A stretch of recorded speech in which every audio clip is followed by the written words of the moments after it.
right. Hello, everyone. Welcome to our mayor's podcast, Breaking It Down for our constituents. Today, I'm joined by Mayor Van Jones, co-hosting with me. Van Jones, really? Course. Did I say Van Johnson? You said Van Jones. Oh, God. So, okay, start over. No, don't start over. No, I give up. I'm out. I see where your mind is.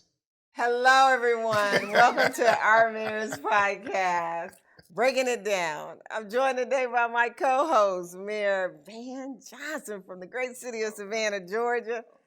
Thank you for being here with me today, Van. Thank you for allowing me to even share your shine. I'm just so glad to be here and with someone that I think a lot of, a superstar mayor in our country, moving some things. So let's get to it. And we're joined today by Mayor Tishaura Jones from the great city of St. Louis, Missouri. Thank you. Yes, thank you for having me. I'm honored to be here. So today we're going to be talking about what's the GDP. People keep talking about it. And it is, we're going to talk about what's the GDP and the economics of Black mayors-led cities and the leveraging of our power for the future. Mm-hmm. And so I know you're a former treasurer also, so you're one of those, she's one of those real smart girls. Well, it's a unique skill set for mayors. Often we come from other areas, but to have someone that was a city treasurer, I mean, she knows about budget, she knows about cash flow. You're not going to get nothing past her. Right. So, Mayor Jones, break it down for us. What is GDP? Well, GDP is something, you hear about it all the time in the news about GDP grew, by X percent this particular quarter or whatever. And it's basically all of the goods and services sold in a specific time period by different countries. And it measures the economy as a whole. And when it's growing, it's a sign the economy is doing good. And when it's decreasing, it's a sign the economy is doing bad. And local governments play a part in driving economic activity, which means that our efforts impact the GDP.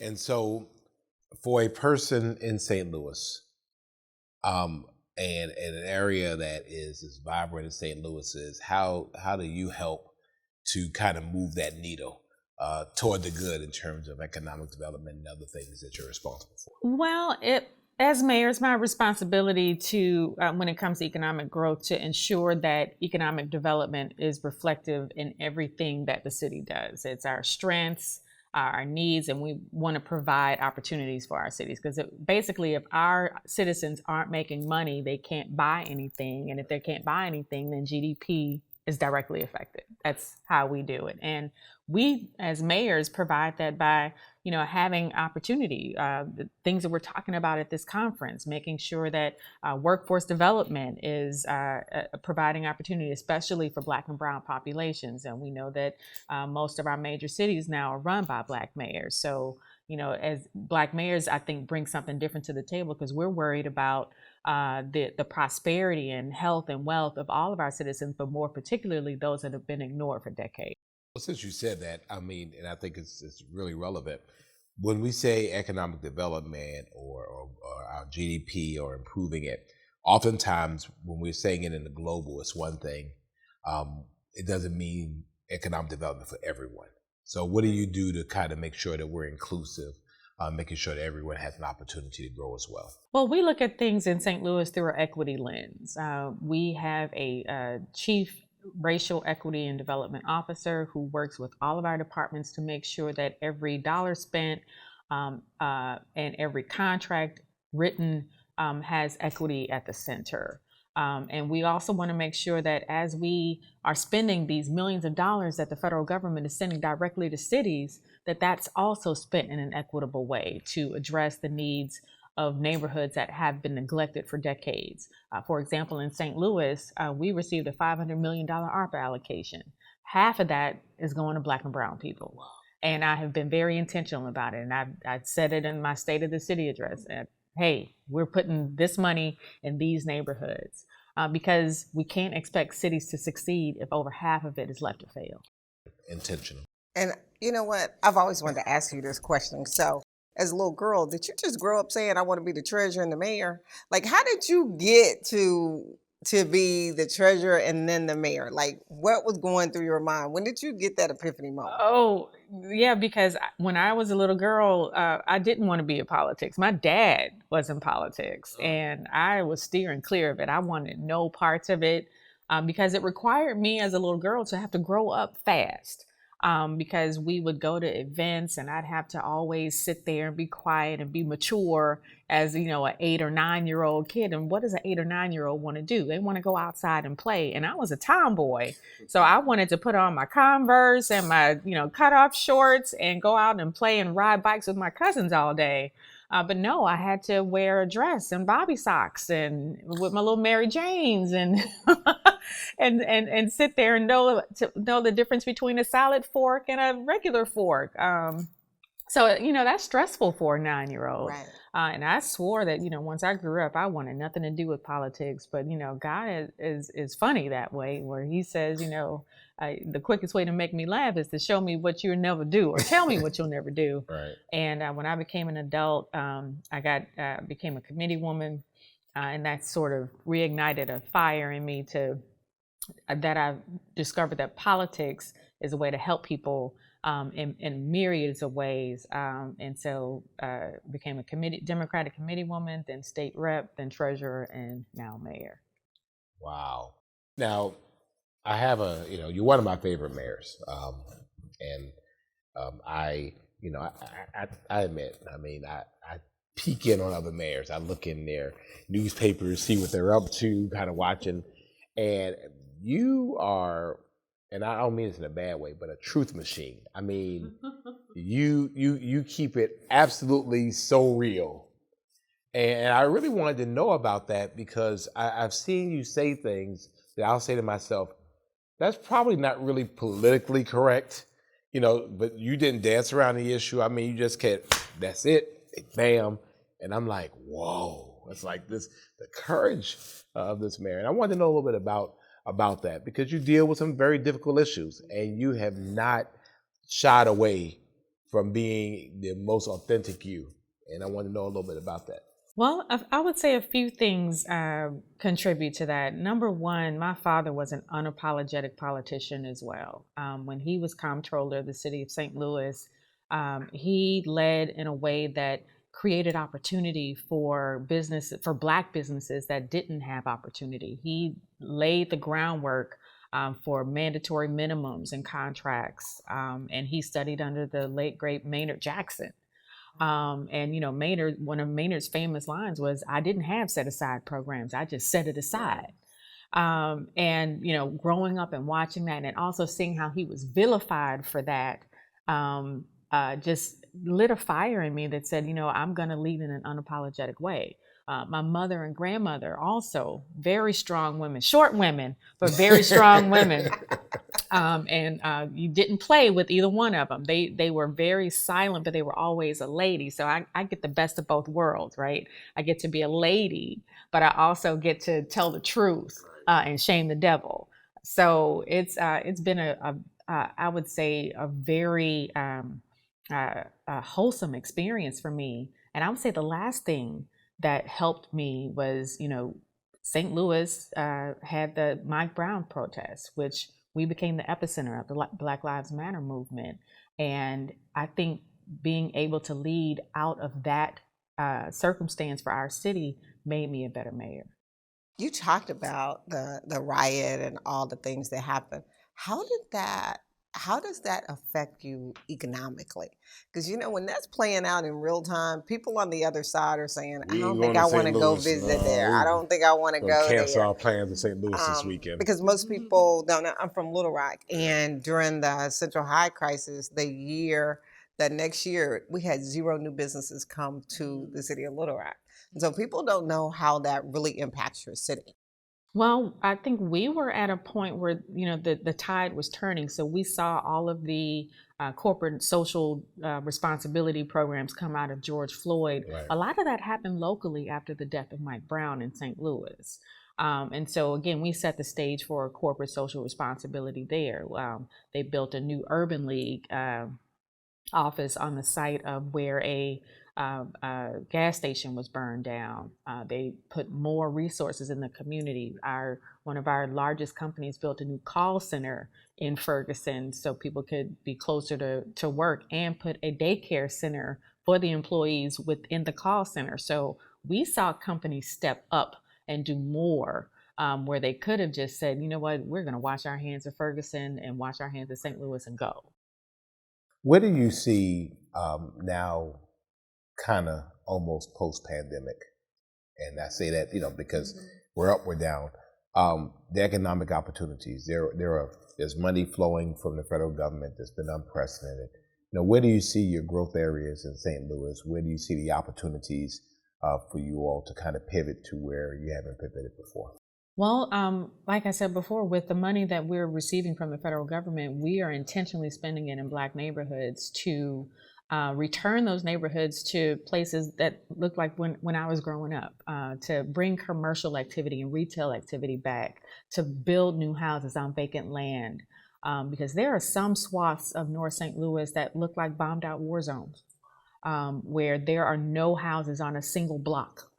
And I want to return those houses to those blocks. St. Louis also has a rich Black cultural history.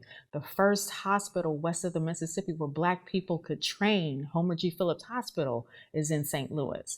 Annie Malone had her own school called Poro College that trained beauticians and seamstresses in North St. Louis. And this was all in the Ville neighborhood. And so we need to return those neighborhoods to areas of prosperity, which is why we opened an economic empowerment center in Sumner High School, which is also the first Black high school west of the Mississippi. To honor the history of that high school, but also we never know. We may be birthing the next Annie Malone or the next Dave Stewart of Worldwide Technology by giving them access to resources to build businesses in their community. Next to Tishaura Jones. There you go. You heard it here first. That's right. That's right. So, Mayor Jones, I know you're a proud HBCU grad. And so kind of talk about your experience, attending the HBCU. Like, how did you pick the one? And then your experience of course, man, we're both sorors of Delta Sigma Theta Sorority Incorporated. So, what made you choose that sorority? So for HBCU, I knew that I wanted to go to an HBCU because of School Days came out. And I saw Mission College, right? And then A Different World started on TV. And I said, no, this is the experience that I need and I deserve. And my high school counselor actually told me, she was a white woman, told me that I wasn't going to get into college. But there was a Black high school counselor right next door to her. And so I didn't take her answer for good. So I went next to him and I said, Mr. Scoggin, I want to go to college. But Ms. Dugan told me I'm not good. I don't have the grades to get into college. Can you help me? Have you written Ms. Dugan a letter? Yes, I did. Say, sincerely, Mayor. Right. Mayor. Look at me now. Mayor. And he sent me to a college fair. He said, bring back some applications. I'll work with you to get them completed. And I got into Howard and Hampton. And no offense to my Bison family, but my dad said, you can go anywhere in the world but Howard. Because this was the late 80s, early 90s, at the height of the crack epidemic here in DC. So, and he had a bunch of golf buddies who had kids that were going to Howard at the time who were getting in trouble. So he said, no, well, I'll take you to Hampton, see if you like it. If you don't like it, then we'll talk.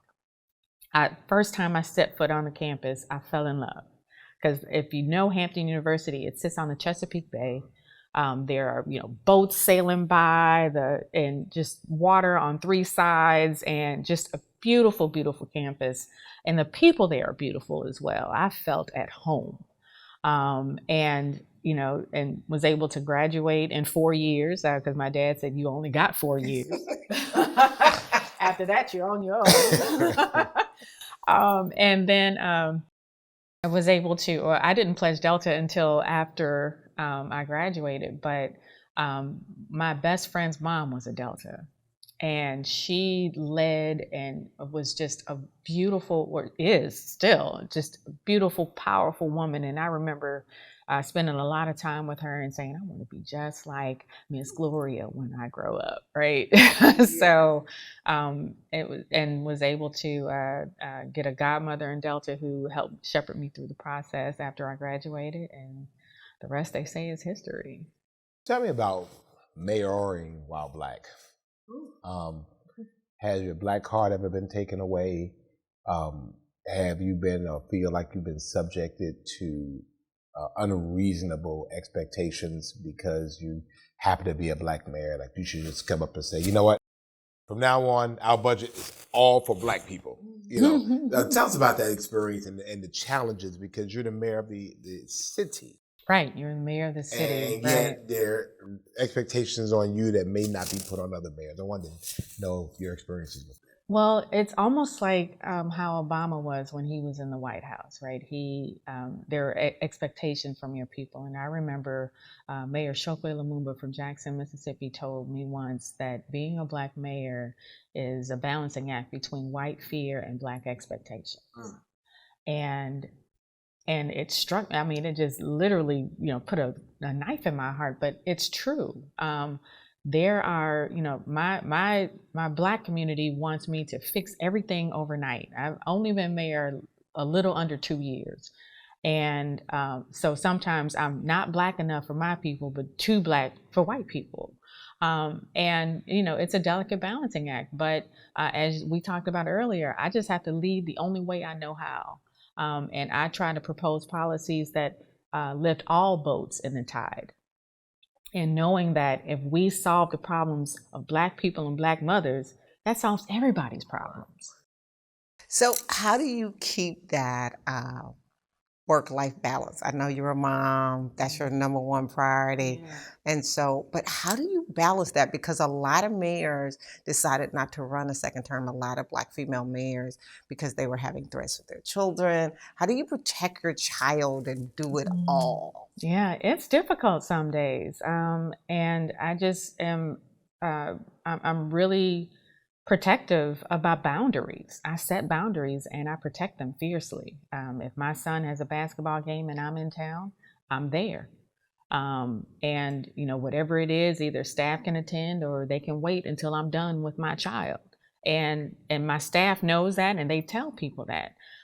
It's funny, I got attacked by a few in the LGBT community. I'm not going to do a blanket broad brush, but I missed Pride Parade this year because it was the same weekend as my son's basketball tournament in Indianapolis. He comes first, period. Stop.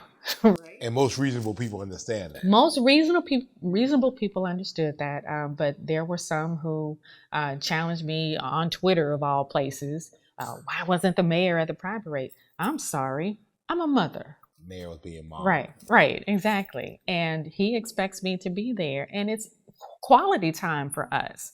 It's a 3.5, 4 hour drive where I get to. It's just the two of us, and that doesn't happen a lot. And he can never get back. You can never get that back. I can't get that back. So, tell us about your son in terms of he lives with the most famous woman in St. Louis. The person that's on the news and all this other places, the one yelling at him to pick his clothes up and stuff. I mean, what does he feel about? How does he balance mom at one end, but then this other lady who is like running the whole city? There are days he loves it, and there are days that he hates it. And I think the times that he doesn't like it is when I'm at his games and people come up to me wanting to take pictures with me. He's like, no, but that's just my mom. I want you to pay attention to me. And I had to have a conversation with him earlier today about, how his behavior at school. He's held to a different standard because a lot of people in the building know who he is. And I actually had to present a proclamation at his school once. So, already, yeah. And it became a news story. I mean, unfairly. I mean, mayor's son is acting up. I mean, we know that, that people will take those and leverage those things because for you, that's a weak spot, like any of us. Once you get into our family, you're hitting home. Right. Or once a teacher knows that he's the mayor's son, they hold him to a higher expectation and a higher standard. And the slightest thing sets them off. And so, he had his earbuds in his ear today, and I told him, don't give him an excuse. That's constantly what I'm telling him. Don't give him an excuse to pick you out. Right. So it's difficult for him, but I think he's adjusting. So the other question is, I tell people all the time, once you win, because you're normally in a campaign trail, and then you win, but you become the mayor of the people that didn't vote for you also. Mm-hmm. So how do you deal with them? Well, I've had to deal with them. And as we were talking about earlier today at the breakfast plenary, how people are a lot bolder that they have been in decades. Social media makes people just really nasty towards you, not only behind a keyboard, but also in person. They feel like they have the audacity to just jump in your face. And what my security noticed the last time somebody tried to jump in my face, I jumped right back. That probably wasn't wise for them. You're like, I got this. Hold up. But I told you about my mother and my grandmother. They didn't play. There are times when, I just think that there are times when I will not accept any sort of disrespect from anybody. I just won't. You want me to respect you. Well, it goes both ways. And so people who didn't vote for me, who aren't happy with, how I'm mayoring. One time, I was at a neighborhood meeting and I already knew, I could tell, I could see them because, they're standing there with their arms folded and they have a scowl on their face. And I said, I know by the time I leave, I'm going to get something from one of these, and true enough, they were trying to get in my face as I was leaving. And, I'm sorry. I come from a Black neighborhood, Black family. Well, you're one of our most high-profile mayors in the U.S. Conference of Mayors, and certainly you're a rock star in the African American Mayors Association. Talk about how this benefits you. Obviously people see it as a junket or a trip, or you're just going off to do this. But what is the real benefit as you see it being a part of these organizations? It gives me a seat at the table to be able to bring resources back to my community. And as we were talking about earlier, that there are an unprecedented amount of federal resources now flowing through all of our departments. And so I'm taking the time to meet with the intergovernmental relations folks, the secretaries themselves, because if they know you, then when that grant comes across their desk, I'm not saying that it's all who you know and what you know, but who you know. It is who you know. Right. And I just want to make sure that I am, leading St. Louis into the 21st century in a way where we're not leaving any money on the table or any resources on the table. St. Louis has lost 500,000 people in the last 50 years. And it's time for us to reverse that trend. But part of reversing that trend is being present and being at the table and being in these rooms when the decisions are made. So one of my last questions, you talked about all the money that's coming through federal government right now.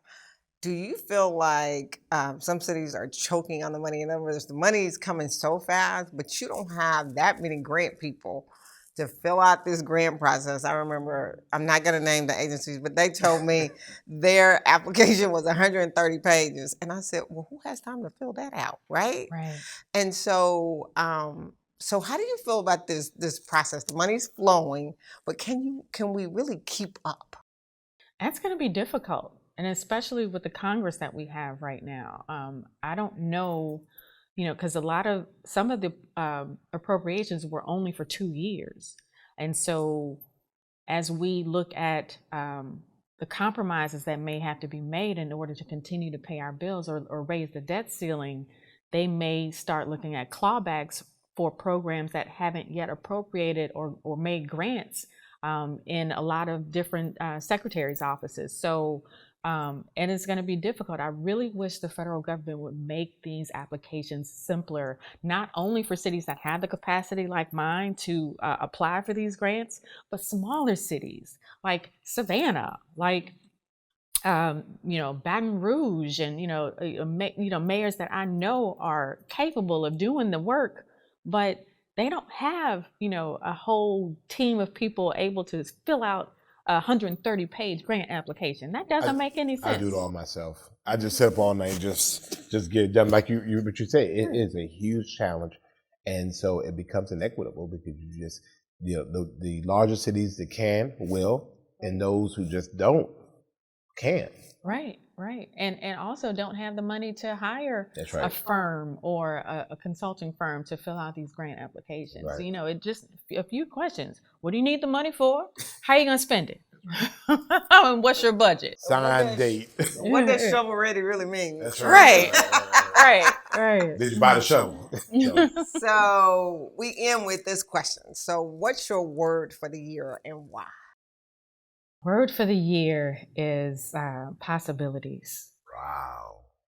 Possibilities, because we have not taken a look at what is possible. And in St. Louis, we are definitely expanding what is possible. There you go. Well, that is happening because Tishaura Jones is the mayor of St. Louis, and I know because we look, and you've been such a rock star to us, and again, we watch you, and it just makes us all want to keep it real, like even more, because that's what she does. Thank you, Mayor Jones. Thank you. The pleasure's mine.